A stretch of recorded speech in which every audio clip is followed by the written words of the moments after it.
AI is everywhere. I don't need to be the one to tell you that. There were typing options on the Word document I wrote this on to enhance this with AI. With AI. And in a world where corporate greed is trying to push people to replace art with stolen computer generated slop, it has become clear to many people that there needs to be a line in the sand between churning out content for consumerism and genuine artistic endeavors. So, before we go into this AI discussion, let's talk about art. What is art? Well, our story begins 6,000 years ago. I'm joking. This isn't going to be one of those video essays that essentially uses the Wikipedia page summary of the subject to pad its runtime. The real question of art is what qualifies as art. Obviously, when a person looks at the ceiling of the Sistine Chapel painted by Michelangelo, they know it is a work of art. So is the building the artwork is painted on. There's definitive, nearly dare I say it, objective beauty to something like that. But quality isn't what makes art. Medieval paintings of inferior technique and sometimes crude results still have a certain beauty and quality that certainly classifies as art, or even somewhat rudimentary cave paintings we see from thousands of years ago would classify themselves as art. So, what makes art art? It is my belief, and it is critical to the discussion which follows, that art is a two-part process. It is the creator's conversation and the viewer's interpretation. When an artist makes art, they are trying to say something. Even if that art is commissioned or hired, the artist puts a piece of themselves into it. It's their knowledge, experience, skills that are going into that piece of art. A starting artist is learning the trade and uses that piece of art as a canvas to refine their technique or find their own style. Every piece of art communicates something about the artist.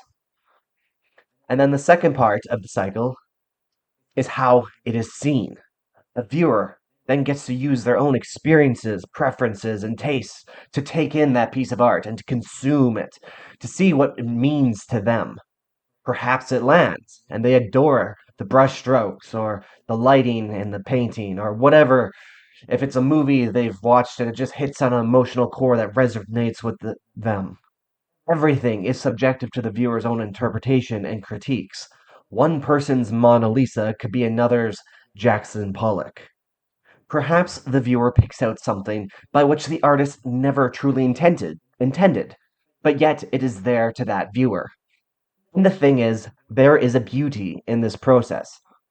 It's a process of magnificence.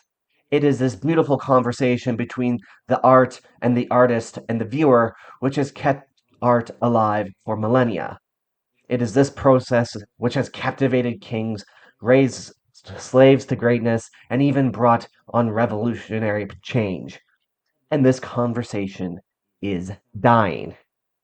AI may actually just be a symptom of the true problem, and that problem is consumerism. As humanity brought machines which to work and condense itself into cities rapidly, with the onset of the Industrial Revolution, people had time to become consumers themselves, your everyday person, to join this conversation, to go see a train arriving at a station motion picture, or take a trip to Paris to see the Louvre. And this democratization of art was great for a while. New art forms came about in film, photography, digital, and video, and other mediums. It all became possible as technology progressed and enabled new ways for artists to express themselves and viewers to intake that art and expression.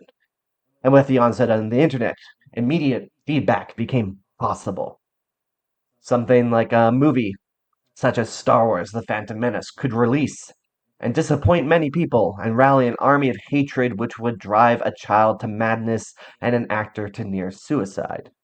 The conversation between artist and viewer tightened and began to consume itself. Artists had to begin adjusting their art to try and rise to the top more and more. With democratization of art also came a massive influx of artists wanting to make it as artists. And it was a certain mindset that rose to the surface in the late 2010s, which has given AI the backdoor it needed to make its way into our society. This mindset began to suggest the idea that every hobby, every form of art, every form of expression had to become profitable to be considered good. It was no longer enough to make YouTube videos or to draw sketches just for fun, just to post online and say, hey, this is something I made and I liked it. If you weren't making money, you weren't good, or good enough yet. Hobbies, originally meant for fun and expression, became side hustles to many people. Monetary gain became the ultimate form of validation, and then this led to artists beginning to tailor their art not for themselves but for the masses. Products began outsourcing themselves for cheaper distribution. And to be fair, I'm not going to pretend like artists through history didn't do art for money. The thing unique to this time is simply the number of people trying to scramble over each other to be the one that rises to the top. Art became a product by this conversation, and the only real conversation was if a consumer was willing to buy it.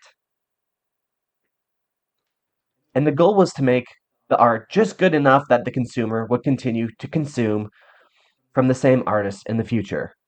Quality had to be there, but more important was sellability, mass appeal. And this mentality, this break in the conversation between art, artist, and viewer, is what opens the door for AI to become the usurper of artists it has become. The same free market which allowed for an explosion of artists to come into the fold also created the metric by which to replace them with AI.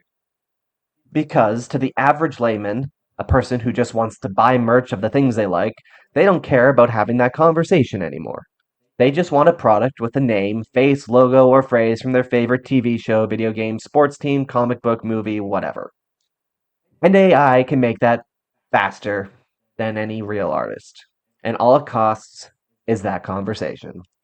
Real artists cannot compete with that output. They may have a higher quality, but quality doesn't matter if the price is right for the everyday consumer. And AI can output enough slop in such a low time that sooner or later it will make something just good enough to slap on a t shirt or poster. The thing defenders of AI don't understand about art is that they think art equals things I can sell or buy. That's not expression. Expression is putting something good or bad out into the world, not for others, but for yourself. If you outsource that to machines, all you're saying is your unique experience can be replicated by a machine in a few seconds. The number of monkeys on the typewriters is nearly infinite now with all these data centers, and we are no longer looking for Shakespeare. We just want them to type a few validating words, spelling bee but damned. So obviously, from the title, this video is about furries and AI. And if you are a furry or familiar with the furry fandom, you're likely thinking to yourself, furries kind of had the same problem that was previously talked about. Art has become product and everyone is trying to rise to the top.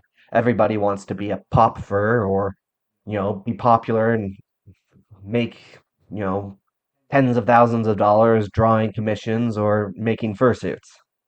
And that's certainly the case for a large part of the fandom. And the fandom could have easily allowed itself to sink into the slop. But here's the neat thing.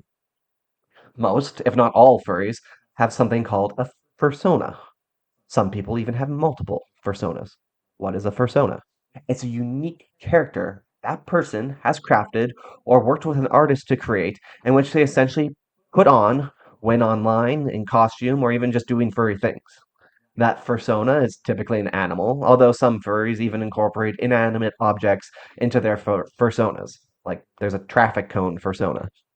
When you see a furry in a fursuit, that fursuit is typically the physical representation of the fursona they created.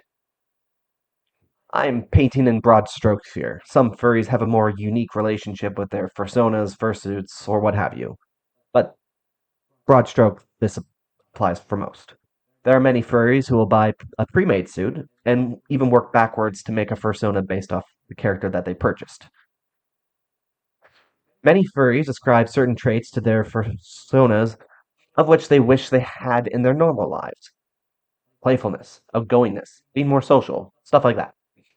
And if you've been listening closely to the stuff about personas, you may be starting to see something. These personas are created by a combination of art, artists, circumstance, and personal experience, desire, and goals. A persona is a work of art in and of itself. It is an expression of the person who has adopted it or created it, entirely unique to them as they both express it and consume it.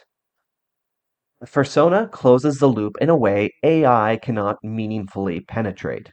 Sure, a person can use ChatGPT to sketch up a reference or a list of traits for their persona, but even if that's how they're going to go about it, unfortunately, in execution, it is still entirely up to that person to be the one expressing themselves through that persona.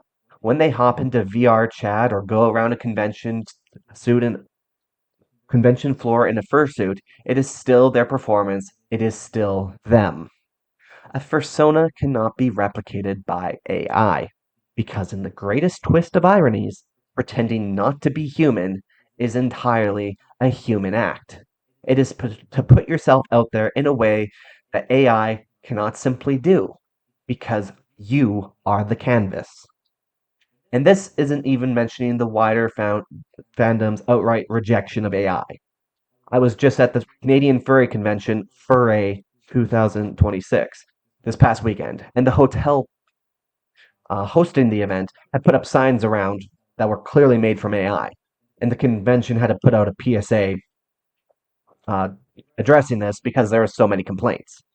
So, how is the furry fandom going to save art? By making art personal again. Each fursuit is art. Each drawing is art. Each sketch is art. Each performance is art. Each and every moment a furry puts on their persona, they become a piece of art that is personally tied to themselves and does the one thing corporate slop art can never do: have a soul. Whether it's a furry figuring out their character without a suit, or a fursuiter on their 12th persona, the fact remains that each and every furry is a performing artist in a closed loop system that feeds back in and on itself. And right now, that closed loop of both expressing and consuming is tight enough to block off the slop. It gives space for artists to draw and even make money doing so. It makes room for crafters to craft and make an impact, for sewers to be able to sew things, and with enough time and skill, make careers out of it. When the world has turned to Temu and Amazon slop to replace the artisans of old, where woodworkers are replaced with IKEA cardboard furniture, sewers with slaves, painters with prompts, coders with code, and singers with slop, furries have turned to each other to set up and maintain the last stand, the final line in the sand against the outsourcing of the very thing that makes us human: expression. And we're growing. I find it ironic that people dressed and pretending to be animals may be doing the most human thing imaginable. So the next time you see a furry, take some time to appreciate someone willing to express themselves in the face of judgment from a world which has commoditized itself. A person who knows that the outside world will think of them as weird or ill, but they choose to do it anyways. Because being a furry, whether you have a fursuit, a VR chat avatar, or just the idea and concept of a persona, are all works of art. So fuzz onwards, my furry friends. This video was made AI free by Squirrely Raccoon. If you like this video, consider liking and subscribing. Thanks for watching.